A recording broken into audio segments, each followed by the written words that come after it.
My name's Ben Rogers. I grew up on block 159 on the corner of Fletchers Lake Road and Mulga Road in Coomealla.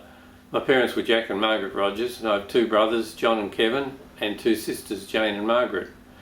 In 1962, when I was 13 years old, one of the fruit pickers on our block bought a guitar and instruction book from one of those ads on the back of comics that said, "Learn to play guitar in 3 weeks." As he started teaching himself, he gave me a few lessons and I was immediately hooked on guitar.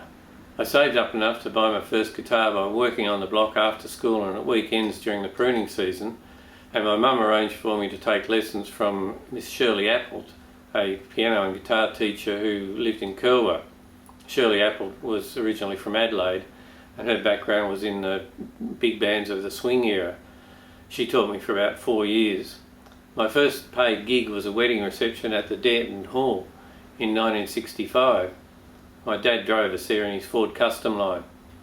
The band had no name and no vocalist. We played instrumentals all night, including a lot of old-time dance tunes.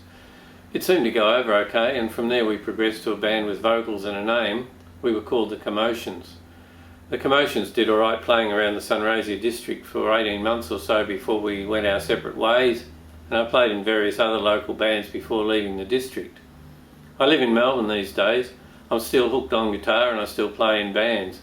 Now, I've played a lot of gigs over the last 50 years, but I always remember my first gig at the Dareton Hall.